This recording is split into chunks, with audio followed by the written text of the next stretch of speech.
Imagine करिए कि जिस प्यारे भाई, बहन या फिर दोस्त का आप इंतज़ार कर रहे हैं, वो कभी वापस ही ना आए। एक बार और इमेजिन करते हैं। इमेजिन करिए कि आपके घर का इकलौता कमाने वाला मेंबर अब कभी कमा ही ना पाए तो? हो सकता है उसको कुछ परमानेंट इंजरी हो गई हो। और अगर आप इमेजिन कर सकते हैं, तो इमेजिन करिए कि इंडिया में एक लाइफ़ की वैल्यू क्या है। Hello and welcome to Mantra Minds. बने रहिए मेरे साथ और मैं आपको बताऊंगा कि इंडिया में एक लाइफ की कीमत क्या होती है और किन फैक्टर्स पे डिपेंड करती है। तो आइए शुरू करते हैं राजस्थान से। रिसेंटली राजस्थान में एक एक्सीडेंट हुआ जिसमें एक बस हाई टेंशन लाइन से टकरा गई। इसकी वजह से 2 लोगों की मौत हो गई और 10 लोग झुलस कर घायल हो गए। इमेजिन करिए उन परिवारों को, रोते बिलखते हुए बच्चों को, जिनके घर से 2 लोगों की मौत हो गई। हो सकता है जिनके घर का इकलौता कमाने वाला पूत चला गया हो। और अगर हम और ऐसे ही सिमिलर इवेंट्स पे नज़र डालते हैं, तो थोड़े दिन पहले कुरनूल में ये एक ट्रेजेडी हुई थी जिसमें 45 लोग मारे गए थे। सिमिलर इंसिडेंट एक महाराष्ट्र में हुआ था। उसमें चलती बस में आग लग गई थी। लकीली वहाँ पे सबको इवैक्यूएट कर लिया गया, पर स्टिल वहाँ बहुत ज़्यादा हाई चांस थे इंजरी होने के एंड कैजुअलिटीज़ होने के। And similar such incident in Rajasthan again. आइए कुछ डाटा पे नज़र डालते हैं। डाटा के अनुसार इंडिया में हर साल रोड एक्सीडेंट 4 लाख से ज़्यादा होते हैं और उनमें कम से कम 1.5 लाख से ज़्यादा मौतें होती हैं हर साल रोड एक्सीडेंट की वजह से, जिनमें ये फायर इंसिडेंट्स भी शामिल हैं। गवर्नमेंट इनिशिएटिव की अगर हम बात करें, तो कुछ दिन पहले गवर्नमेंट ने एक नोटिफिकेशन इशू किया था based on fire alarm system and fire protection system, but enforce नहीं हो रहा है। आप जानते हैं, a law is as good as its implementation, और इंडिया में लॉ इम्प्लीमेंटेशन बहुत पुअर है। ठीक है। एक नेशनल रोड सेफ्टी पॉलिसी है इंडिया की, जिसमें वो अवेयर करते हैं कि रोड सेफ्टी कैसी होनी चाहिए, रोड इंफ्रास्ट्रक्चर कैसा होना चाहिए, उसकी डिज़ाइनिंग को गाइड करते हैं।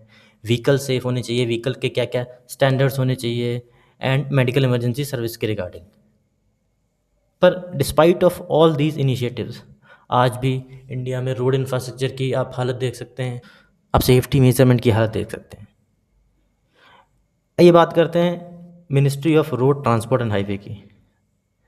इनका बजट है सर 2.87 लाख करोड़, एंड जो इनका एक्सपेंडिचर होता है सेफ्टी पे, हर 3 साल में लगभग 6,000 करोड़ के ऊपर होता है। और स्टिल आप इंडिया की इंफ्रास्ट्रक्चर की हालत देख सकते हैं। अगर आप देख पा रहे हैं तो देखिए इन गड्ढों को, और देखिए इन रोडों को, देखिए और इन गड्ढों को दोबारा देखिए।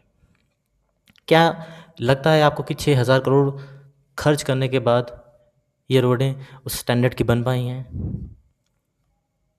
अगर नहीं, तो आइए बात करते हैं फिर हम कॉस्ट ऑफ लाइफ की, जिसकी वजह से हम लोग इतनी देर से रुके हुए हैं। So what is the true cost of life? देखिए, cost of life depends on many factors such as wealth, geography, caste and religion. सबसे पहले बात करते हैं हम वेल्थ की, कि कैसे किसी की कॉस्ट ऑफ लाइफ वेल्थ पे डिपेंड करती है। और इस बेसिस पे मैं आपको एक स्टोरी सुनाना चाहूँगा।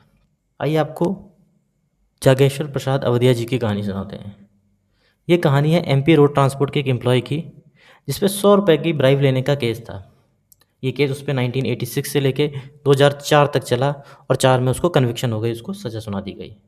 वो हार नहीं माना, उसने फिर से केस लड़ा, एंड 2025 में छत्तीसगढ़ हाई कोर्ट ने उस केस को ओवरटर्न कर दिया और उसको बाइज़्ज़त बरी कर दिया। लेकिन किस कॉस्ट पे?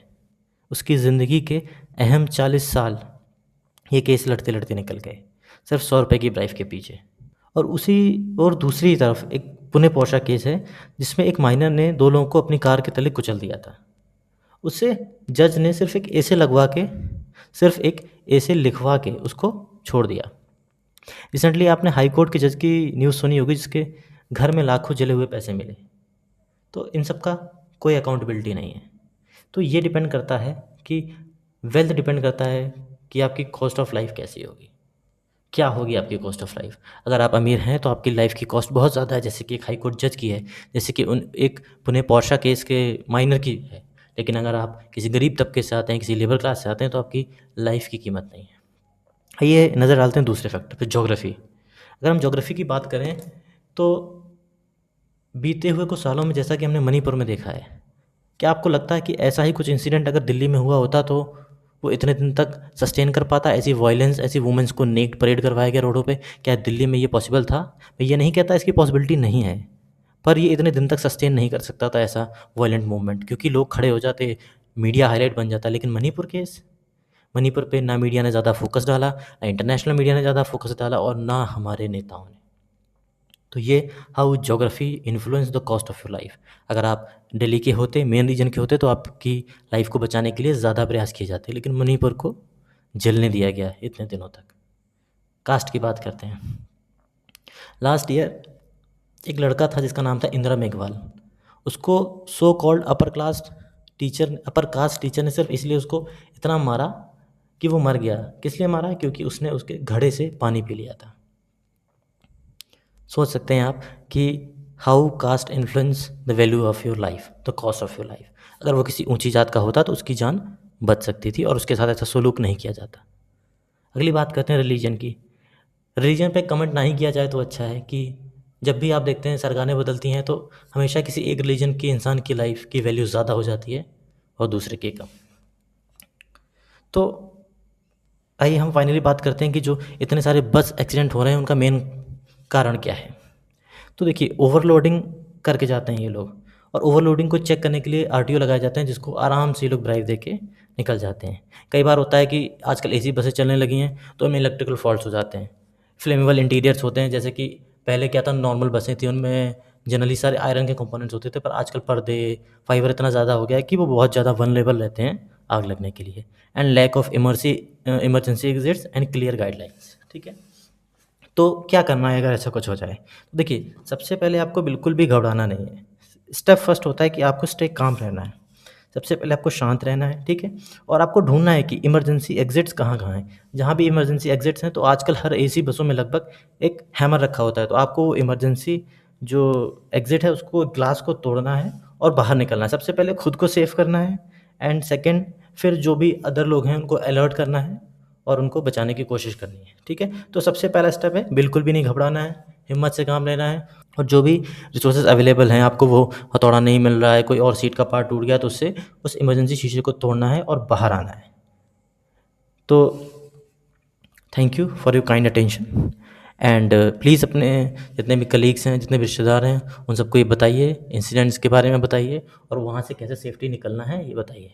And if you like my video, please like, share and subscribe. Thank you so much.